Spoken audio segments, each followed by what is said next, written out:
about the local government elections and this whole mantra for a clean voters list, and I will come to that in a minute. But yesterday afternoon, my colleague, the Honorable Minister Sonia Parag, Minister of Public Service, went into Region 5 in the Belladrum community. That is a community that His Excellency, our President, visited not so long ago. And the residents of that community raised some issues with him. And true to his nature, he promised them a follow-up. And Minister Parag went there yesterday afternoon on the President's instruction and on the invitation of members of that community to visit a center that is there, that they said is owned by the CDC, a building that is there, because it lacks basic facilities. It once had computer systems and equipment in the building that the young people could have used for their own personal development. Apparently, the building was vandalized some time ago, I think at least 1 year ago. But according to the upstart in the community, who was taking political direction or instruction from a member of parliament who was also there, Viceroy Jordan from the opposition, was telling the minister a story without merit, that she can't go into the building because there has to be some audit of what's missing and so on. Anyway, the minister went there to help improve that center and to help improve the lives of the people of that community. And she was barred from doing so. It was a despicable act. Viceroy Jordan is a thug. And we saw very clearly the thuggish behavior that not only him, but all of the members of the APNU AFC have now descended to. This type of bullyism, hooliganism, thuggish behavior. You know, they can't match us intellectually. They can't make their case. They can't put forward their arguments in a decent, logical, structured way, speak about their record, speak about the plans, speak about the vision that their party has for the people of our country. They are incapable of doing that. The whole lot of them, incompetent and useless, all of them. And they continue on a daily basis to fail their supporters and to fail the people who once believed in them, because I'm sure now that with what people are seeing and what they saw from 2015 to 2020, and then what they did during the 5 months period in 2020, all decent, right-thinking Guyanese, even those that supported the APNU AFC at the last election, I'm sure will not support them again after what they saw, that display of trying to rig the elections. So they went there to disrupt what the minister went there to do. And you don't have to listen to me. I think the operator has the video that a recording that was taken by Big Smith News Network, and listen to this resident who did not fall prey to the MP Viceroy Jordan, who is there and who's trying to bully people to then in turn bully the minister from leaving. Take a listen. President of this community. What is your name? Gravesandi. Ivanhoe Gravesandi. What is your concern? My concern is generally this building has been trapped by members and cohorts of the opposition representing here today And they have this building under their grass, and they're not having it for the youths to have access so that they can have no access to development in terms of education, recreational facilities, job employment, and they can sit there and say whatever the case is, but they have here a building that was fully equipped and given to them with everything, a computer lab, a library, all the utilities. As it stands here today, all the utilities have been removed. All the light is, the electricity is gone. The water is gone. You understand? They got a piggery that is run down. I don't even know if they got rats inside, much as pigs. So, you have a building here that is a stone monument to this community. And the residents would have made representation to have it upgraded so they can function for the use of the residents here. These persons have stood in the way of this development from ever since day one, and they are continuing to stand in the way of it. I live just a stone throw away from here. Don't speak to myself alone. Get the comments from other persons that live in this community. So that is a resident of the community sharing his views on the condition of that building now, because it's just a shell, because there's nothing there. And the minister went there to help to see how she can rehabilitate, how she can maybe assist with some equipment and computers in terms of getting scholarship and training to the young people of that community. And you hear from the resident there, even their utilities have been removed from the building because it's been neglected. And Vince Roy Jordan and the others who claim to be part of the executive committee that is in charge of that building, they don't care. They don't care about the people in the community to say, you know, the minister is here now, let's join hands with the minister. Let's speak to her, let her know what's going on, what our needs are, what our challenges are, and see how she can help and how the government of Guyana can help, so that in turn the youths in that community and the people who need employment and who need training so that they can get employment, how we can help them develop themselves, how we can help improve their standard of living, improve their quality of life. They don't care. Vince Roy Jordan, the other people there who are preventing the minister from doing her work, they don't care. So we are saying every day you can hear the president talking about building a One Guyana. You can hear the president sharing his vision, sharing the programs, sharing the policies, ensuring that we have the resources in the budget so that we can build One Guyana. Build One Guyana by building up people, by making investments in our most valuable resource, our people. Every day we are working towards that agenda. That is our guiding principle. Building One Guyana. Building One Guyana means bringing development to every single Guyanese, regardless of whether you are Indo-Guyanese, Afro-Guyanese, Amerindian Guyanese, whether you live in Region 5, Region 6, Region 10, on the coastline, in the hinterland, whether you are rich, whether you are poor, you're all Guyanese. And the PPPC administration is here to serve you. That is what we committed to.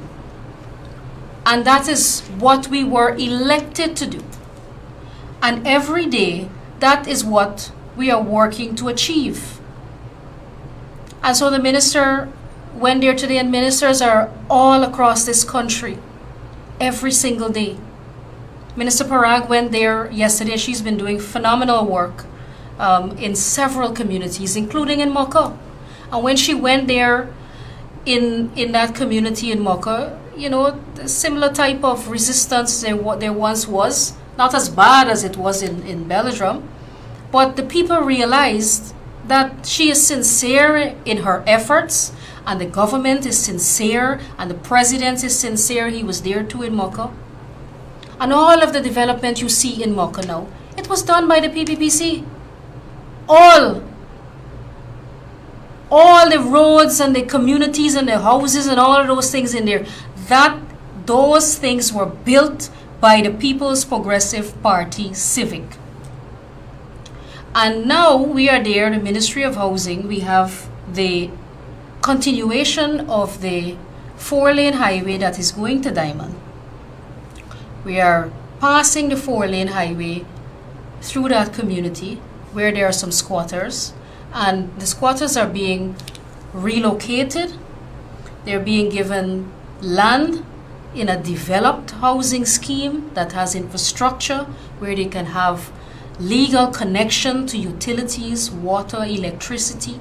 They are compensated. We are assisting them to rebuild their lives in a structured way and in a structured community where they can improve their standard of living. And there are some holdouts. Even now, there are some holdouts, and they're taking, we say in Guyanese terms, you're taking setup. Because the Member of Parliament, Nima Flubes, who, from the opposition side, who claims to have the people of Mocha's best interests at heart, but we know different. She's preventing some of them from taking advantage of this golden opportunity to develop their lives. So how can you look at their actions and think that they have the best at heart for the people of our country? They don't even care about their own supporters. Imagine, how would they care about anybody else? They don't even care about the development of the people who support them, who they claim to love and represent. How can they govern for the benefit of all Guyanese? Judge them by their actions, or their failure to act, or the contrary actions. Vince Roy Jordan is, and the event of yesterday afternoon is just one of the most recent examples of how anti-progressive, anti-development, and anti-people that this APNU AFC opposition is. So they can't match us. They can't bring their arguments to us. They can't match us intellectually. So they've just descended into this, this thuggish kind of behavior. And I don't think Guyana is in a place now. The people of Guyana have high expectations. And Guyana being a country where the eyes of the world, like I said earlier, are on us. And we are looking to move this country upward, put this country on the map, and ensure that Guyanese are respected and that our country and our country's resources is respected around the world. I don't think you want leaders such as these. They are an embarrassment. They are an embarrassment to our country. So speaking about their inability to debate us and to speak intellectually or knowledgeably on any topic at all, on Monday we had Parliament where we had 7 pieces of legislation, monumental pieces of legislation that we took to the Parliament and was engaged in the debate. Well, of course, Mr. Norton and all of his MPs, because they didn't get their way when he stood to raise a motion, to move a motion for a clean voters list. Of course, he did not use the proper parliamentary standards and procedures, and so the speaker denied the motion. And true to form, they got up and they left at the beginning of the day. We were there from 10 a.m. to 12 midnight that night. We stayed all of the PPPC MPs were there, all of us. And we put those bills forward. We went ahead with our debate, and we made our arguments, and we made our case to the people of our country who were listening and who were following the debate. And we put forward these very, very important pieces of legislation, including the very important Constitutional Reform Commission Act, which was passed that night. This is something that we promised, and this is something that is very important to us, very important to our country, and we have delivered on ensuring that we pass the Constitutional Reform Commission Act, which will establish the Constitutional Reform Commission, who will then examine the electoral laws and to ensure that we have reforms that will see the protection and the improvement in the electoral laws of our country, and will promote certainty, accountability, and transparency of the electoral process. There are several other important pieces of legislation that we passed that evening, Monday evening. The Motor Vehicle and Road Traffic Amendment Bill, which addresses drunk driving and places harsh penalties on those who drink and drive. And a lot of people have been calling for this because you see every day the carnage on our roadways. And so we cannot allow that to continue.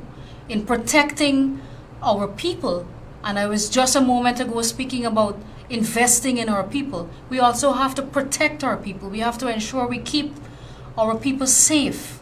And this is one of the ways that we think will help to reduce the carnage on our roadways. And we have to hold people accountable, people who drink and drive.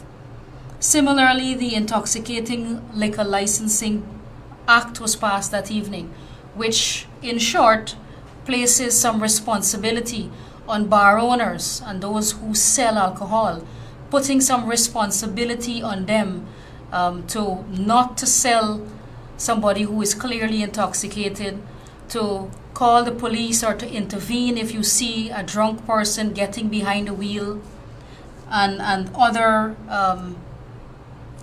responsibilities of that nature, so that we can do our part and be conscious of how we can keep people safe. The Restorative Justice Act, which focuses now not on punishment alone of crime, but on ensuring that we can deal with the rehabilitative part of crime and helping people to get some rehabilitation, to get therapy and so on, and to ensure that there is life after committing a crime. You know, we don't just throw people in the lockups or in the jail and then we forget about them. We're focusing on the rehabilitation of people. This is the softer side of crime. And we had several other pieces of monumental legislation that was passed that night. And of course, the voice of the opposition was not added to this debate. You know, I think they're just lazy. I think they're extremely lazy, and imagine one of you who are listening this evening, if you don't go to work, you don't get paid. And these members of parliament on the opposition side, they can just come to work, leave, do nothing, and they still get paid. And they are not representing the people who elected them. They're not representing the people who put them there. And so the people need to call them out for that. It is unacceptable that they can come to the National Assembly. We have brought to the floor major pieces of legislation and no input from them. They were wholly unprepared and they came there just to leave, to throw a tantrum because they didn't get their way. You know, it's very easy for them to just sit in a room, in a controlled environment, to get behind a computer and to say what they feel like saying. Make up lies, make up whatever comes to their mind. It's very easy for them to do that. But very hard to take pieces of legislation, you know, bills, and read them, go through them, criticize it, analyze it, formulate arguments, and then come and stand on the floor of the National Assembly and make your case and make your argument. Criticize us, that's okay. That's how we'll get a better piece of legislation. Recommend amendments that we can incorporate and improve the legislation that we are bringing to the floor. But no, that's too much work. It's easier to just throw a tantrum, you didn't get your way, so you just leave and then go and hold a press conference or something and talk about the speaker and, you know, everything that is unimportant. But improving people's lives and ensuring that good, sound legislation is passed in the House, they don't do that. It's very easy for them to just get involved in the show business. And the show business is the press conferences and the programs that they have on the television where nobody can challenge them. They just say whatever they feel like saying and brainwashing people and openly and blatantly lying to people. Lying about things that we can easily refute. Like Vince Roy Jordan saying that Minister Parag went there to open some PPP office or some nonsense like that. You know, and there you have evidence from the members of the community themselves saying that the building has nothing in it, it's a shell, all equipment is gone. And there is the minister presenting herself on behalf of the president and the government, bringing development to that community, and they are resisting. And they're being urged to resist. I can't say the people are resisting. I think the people would have willingly worked with the minister to improve that community, that center, and to improve people's lives there. But, you know, you have the evil ones in the midst who don't want to see development. They are scared. They are very, very scared of what they are seeing our president do. They're very scared of this government. They're mortified. And they have nothing to match us. They have nothing to come with. They're desperate. And these actions, not wanting to shake hands and this kind of bullyism and cowardly behavior, is all they're left with. So we must recognize them for what they are, and I hope that their supporters or the people that they think will support them or the people that they think are listening to them, I hope that you can judge them by their actions. Now, coming back to Aubrey Norton and his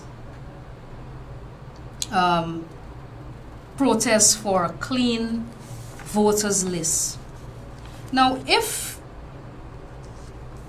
Aubrey Norton's concern was genuinely about the electoral process and strengthening elections procedure and protecting the integrity of elections, then he would have been very, very happy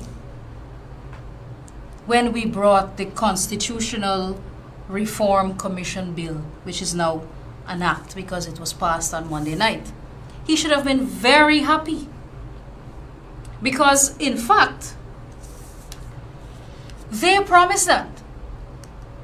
The APNU, AFC coalition government promised constitutional reform. And those who were, very alert during the 2015, the run up to the 2015 elections, and even going back to 2011, they spoke about, that was like a mantra for them, constitutional reform, and the president has too many powers, and what they're going to do if they get into office. So in 2015, I have both manifestos here, and I used to have a good time going through these manifestos in the campaign. It was a lot of fun going through these manifestos because it was funny. It's sad to know that this is a political party we're talking about with a manifesto, but it was hilarious when you read some of the things that they committed to, and you listen to the language. It's beautiful language. It reads like poetry, and all these lofty promises that they made to the people of our country, especially in 2015. They were on the ball with the people. The draftsmen went to town in the 2015 manifesto. And it says here, the APNU-AFC coalition will immediately appoint a constitutional reform commission consisting of representatives of all major stakeholders, trade unions, private sector, religious and faith-based organizations, women, etc. 2015 manifesto. Where's the Constitutional Reform Commission that the APNU-AFC formed and consulted with? I'm told that some commission was formed in the latter years of them in office, but nobody knows who they consulted with. And they said here they're consulting with trade unions, private sector, religious and faith-based organizations, women, youths, professional organizations, and the university. None of these people were consulted with. In fact, we can't find a report that the Constitutional Reform Commission that they claimed that they did form and that met and recommended reforms to the Constitution. We don't know where the report is. We've never seen it. And we don't know if this commission ever did any work. We don't know any of that. And like I said, they talked about reducing the powers of the president and the prime minister. And they have it here, their language, rebalancing the powers and responsibilities of the prime minister. And they rebalanced Nagamutu's portfolio because he was reduced to a rubber stamp. So they rebalanced his own. They put him in his place. He's a rubber stamp. Was a rubber stamp. So they said rebalancing the powers and responsibilities of the Prime Minister and the President in a manner meant to reduce abuse, avoid conflicts of interest, and facilitate the more efficient execution of state functions. Man, I could just go on and on with these unfulfilled promises. The APNU-AFC coalition will appoint an independent integrity commission. It goes on. I see my sample is there smiling at me. The APNU-AFC coalition will appoint an independent integrity commission as a matter of urgency, staffed by persons of the highest integrity. These are the people who not once submitted a declaration to the Integrity Commission. This is a book of lies. That's what this is. The 2015, well, not 2015 alone, all of them. I have a similar, if you look at, this one is 2011. Ministers and senior government officials will be required to declare their assets. The curtailment of immunities, pension plan, and other iniquities of the executive presidency. The curtailment. This is the president who raised the pension of the president to $3 million. Increased it. And speaking about curtailment. They talked about declaring assets. The ministers must declare their assets. They disbanded the Integrity Commission. They didn't, not 1 year did they file declarations. Contrast that with the PPP CMPs who every single year file declaration of their assets. You know, I digressed. I came off the Norton and his clean list, but like I said, you know, when you start talking about these people and their empty promises, I could be here all year talking about these people and their unfulfilled promises, the lies that they told the people of our country in 2011, the sabotage that they had for 4 years, 5 years, when they had the one-seat majority in the National Assembly and sabotaged the government of the day, which was the PPPC administration, and then used that in the run-up to 2015. Fooled people, made empty promises. They never intended to keep these promises. They never intended to keep these commitments. These are the worst kind of people that I've ever come across. They never intended to keep their commitments. And, you know, we must not soon forget, because with the way time is going, time is moving so quickly, and elections is right around the corner again. We have local government elections, which they are mortified of contesting. So Norton is talking about, you know, the clean voters list, and he's not committing to whether he will participate in the elections. But all of that is nonsense. Again, he has put himself in a corner. He has put his foot in his mouth once again, similarly what he did with the SOPs, when he told the Vice President that he saw the SOPs. So the Vice President will bring the SOPs. You know, let me sit down and compare and contrast. And so he can't bring the SOPs yet. Similarly, he has backed himself up in a corner here and protesting for a clean voters list and not committing to whether he will participate in the elections. But we all know that he will participate in these elections. So he's going to have to find some way now to save face and to announce to his party and his supporters that he will contest. He will contest the elections. But I heard that the issue is money. And the issue is he doesn't want to go to elections because they don't have money. You know, you have to have money your party has to have money to contest the elections. But when they were in office, they helped themselves. They enriched themselves. The Harmon and the Volda and all of them. And the Brooms and all of them. They didn't care about party and doing party work and raising campaign finances through fundraisers and so on. They didn't care about party then. Everybody was looking after themselves. Everybody grabbing for themselves and their children and their family.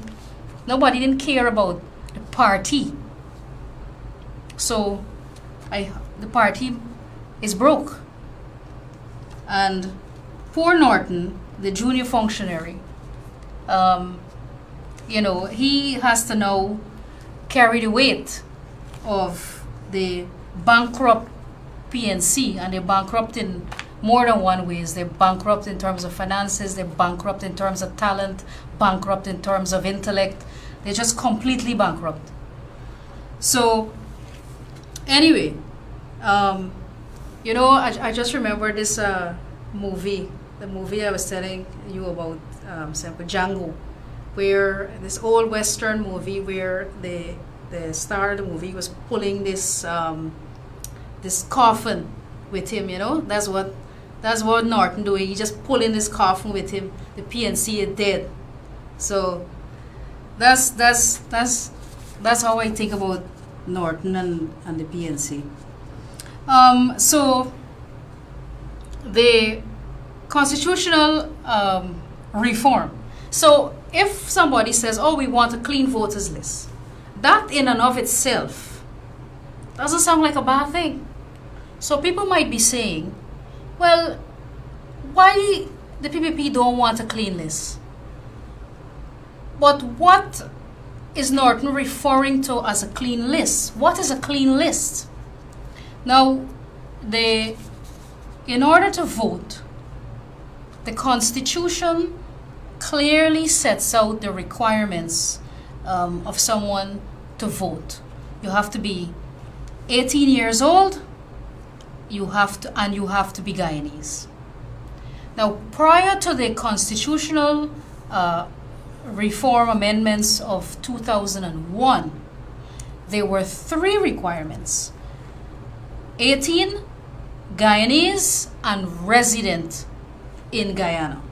And you know, this residency requirement pre-2001 came about as a result of the 30 years of rigged elections by the PNC, where you had people voting overseas. This is Burnham's legacy, where you had people voting overseas, and more votes cast than we got people in the country. So the residency requirement was put there to counter what took place and what was used to rig the elections, overseas voting. So residency became a requirement. You had to be living here to vote. But post constitutional reform and electoral reform 2021, after 2001, the residency requirement was removed, and now it's simply 18 years and older and must be Guyanese. So if you are Guyanese and you are living in the United States or Canada or England or Barbados, wherever you are living, you can return home, and as long as you were registered, you can vote. All right? So the people in Brooklyn, for example, and the people who, what's this guy's name? Burke. The people that Rickford Burke talked to and get worked up in the diaspora, they are disenfranchising even those people. They are disenfranchising even their own supporters, or people who they think might still support them. So fighting for residency to be a requirement is not going to harm PPP supporters alone. It will harm and disenfranchise Guyanese across the world, of every race. So, but clearly, that is not going to change. The Constitution set out that you have to be 18 years and over and be Guyanese. So you don't have to be resident here. You can come back and vote when the elections are announced. So the clean voters list now, there is a method to clean the list of dead people. Now you can only remove, the Constitution again set out clearly who can be removed from the list. Dead people, and there are some other categories of people that can be removed. That is maybe somebody who is legally insane, somebody who committed electoral fraud, and I think 1 or 2 other specific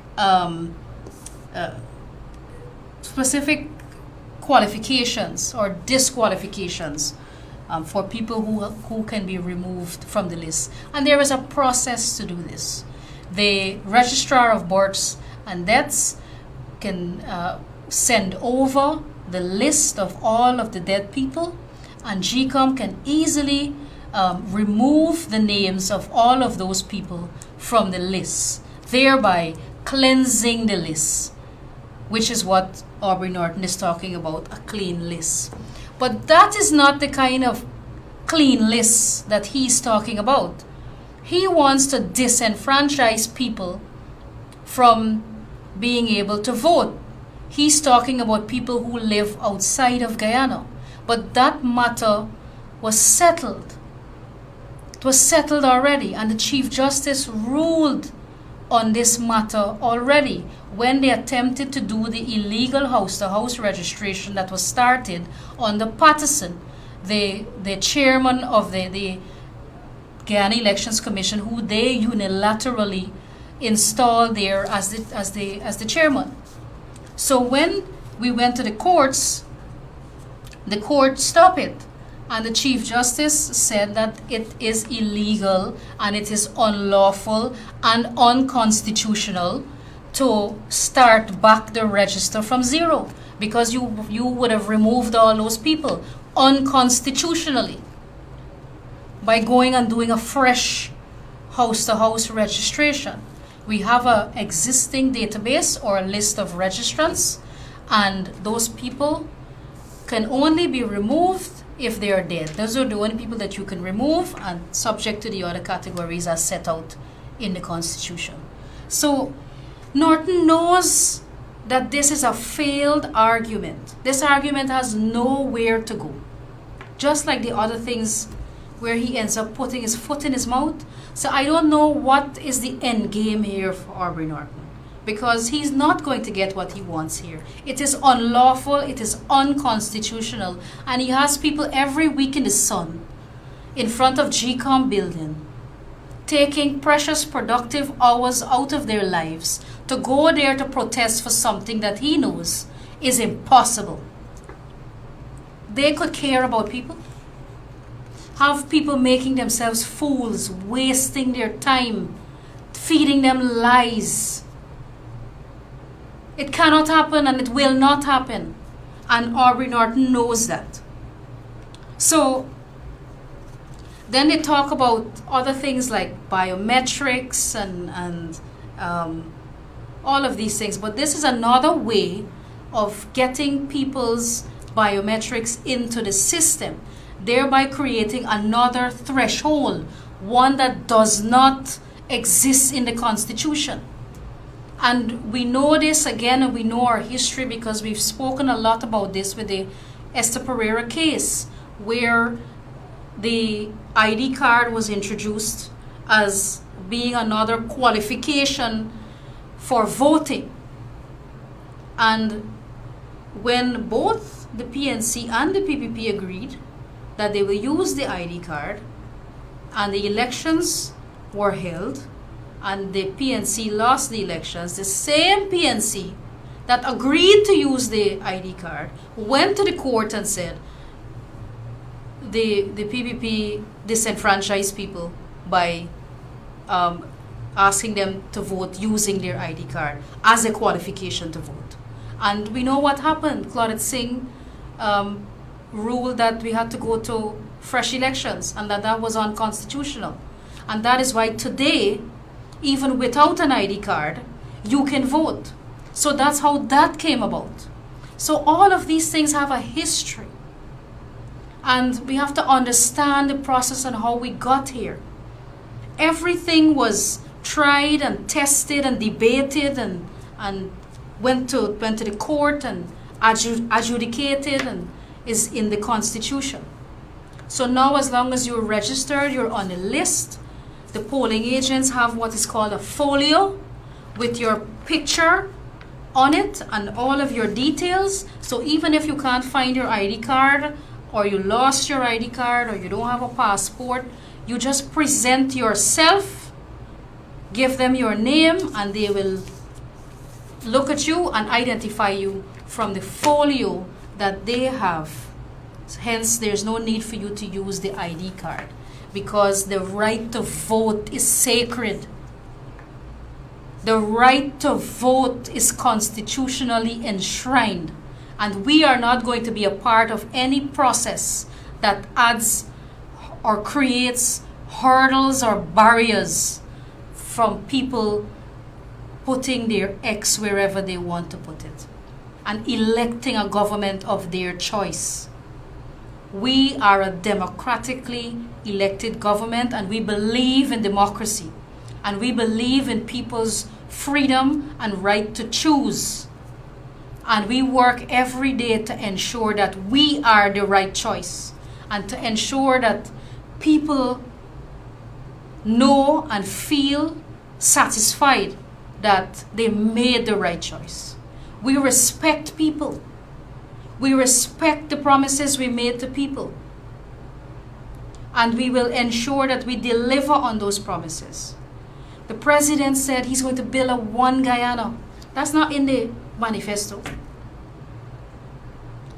But it's something that he has taken on because he realizes that there is a force out there, an evil force, who wants to divide this country.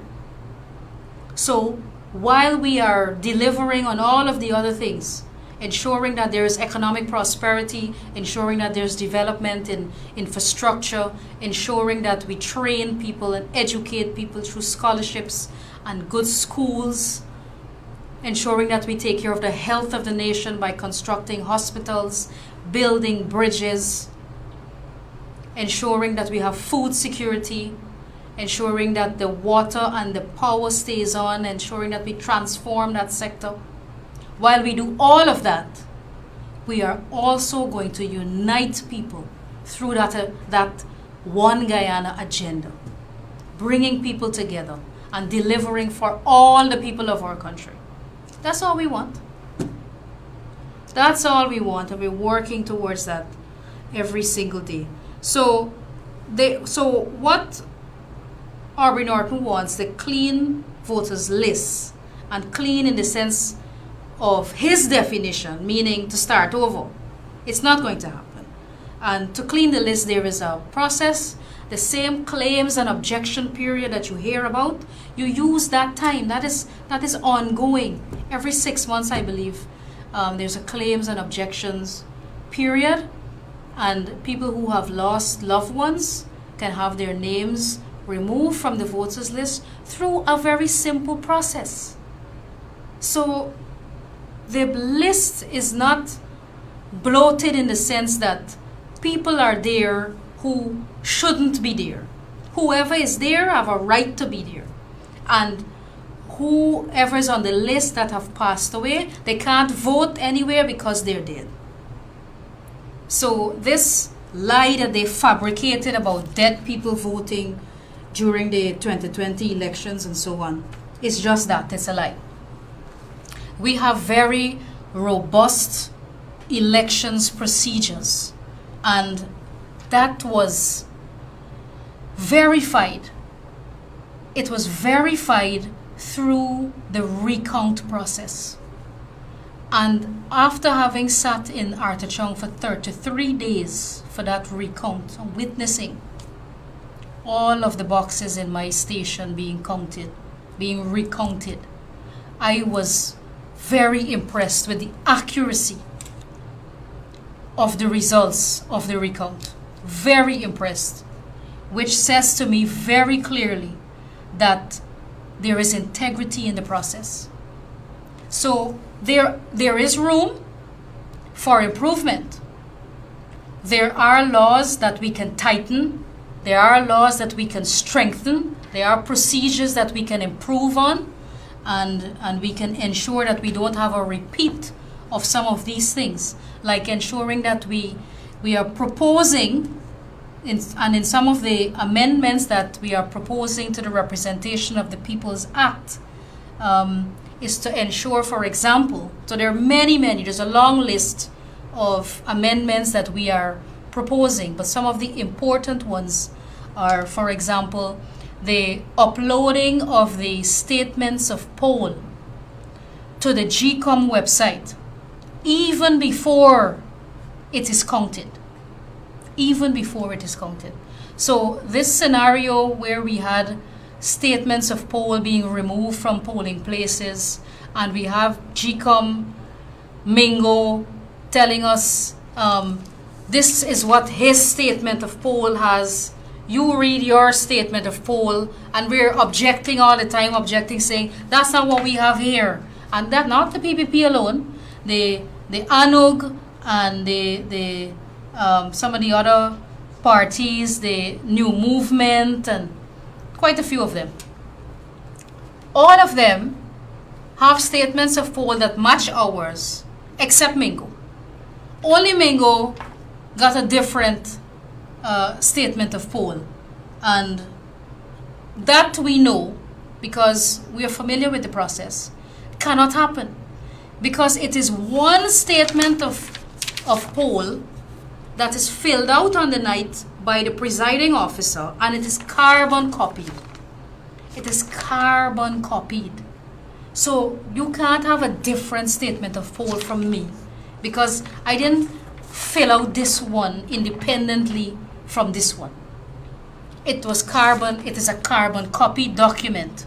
So all of us have to have the same statement of poll. So when they were running around the place saying that PPP statement of poll is one statement of poll, PPP didn't have a different statement of poll.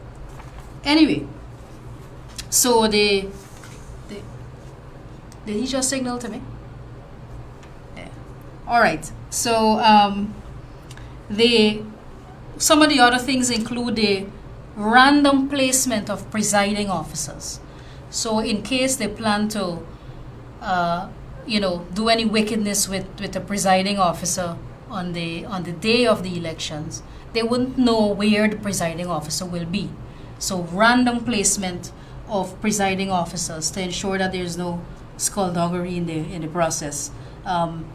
People to vote within their constituency, and if you can recall, there was an attempt to have people on the East Coast vote outside of their constituency. I think the people in Annandale or in Moore, I can't remember which village it was, that they were sending to vote in Paradise. And they were putting them on the tents and having like 1,000 people to one polling station. All of those things, discretionary things that the then Chief Elections Officer Lowenfield took upon himself to adjudicate and to pronounce on where people must vote and how many people to a polling station. We want to reform all of that. We're making amendments to all of that. So people must be able to vote within their constituency. There must not be more than 400 people to a polling station. So people don't have to line up for long hours in the sun to be able to cast their ballots. Adequate polling places, like I said, and also these polling places must be identified in advance, well in advance, so people can know days or weeks before the elections where they have to go and vote. Not the night before the elections, people are still wondering, where do I have to go to vote?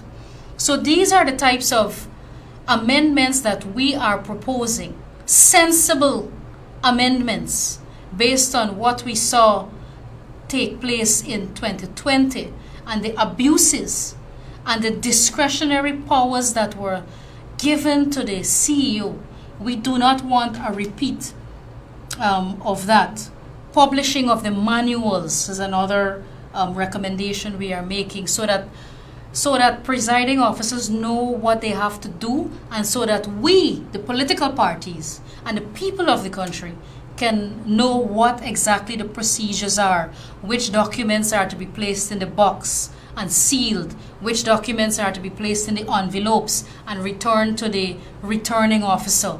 All of this must be public knowledge. We don't want any of this in secrecy. We want everybody to have this information. And all of this is aimed at strengthening the electoral process. And there is a whole host of amendments that we are proposing. Then there is their polling agent that is there to scrutinize the process. There are independent observers who are there throughout the day to witness the voting in action, and then to witness the count. And so we know that the election was smooth, clean, transparent, and we saw that when we saw the results of the recount, which didn't differ much, which said that there was integrity in the process, but we know that there was every attempt to rig that process, and we had to fight off every single attempt. But you know, even with some of the most stringent reforms or laws, there's no legislation for rigors, you know. There's no legislation for honesty and decency. And when you have people in the political arena that have no hesitation to rig an election, openly and barefacedly rig an election in the face of everybody, and we all know this is what they're doing, and they continue to do it, and watch you in your face and tell you it's not so. When those people still exist within the system, it's only the people who can put them in their rightful place. No law can do that. It's the power of the vote that can put them in their rightful place. And in 2020, the people of our country put them in their rightful place. They put them in opposition. And I expect the people of our country to become even more sensible and more wise now, after having seen and witnessed what they did. And come local government elections next year and elections 2025, once again, put them in their rightful place, in opposition, with less seats, less power, less work, and less ability to corrupt people's lives and to spread hatred in this country. I am all out of time. Thank you very much for joining me this evening, and please join me again next week. Have a safe week, everybody, and God bless you.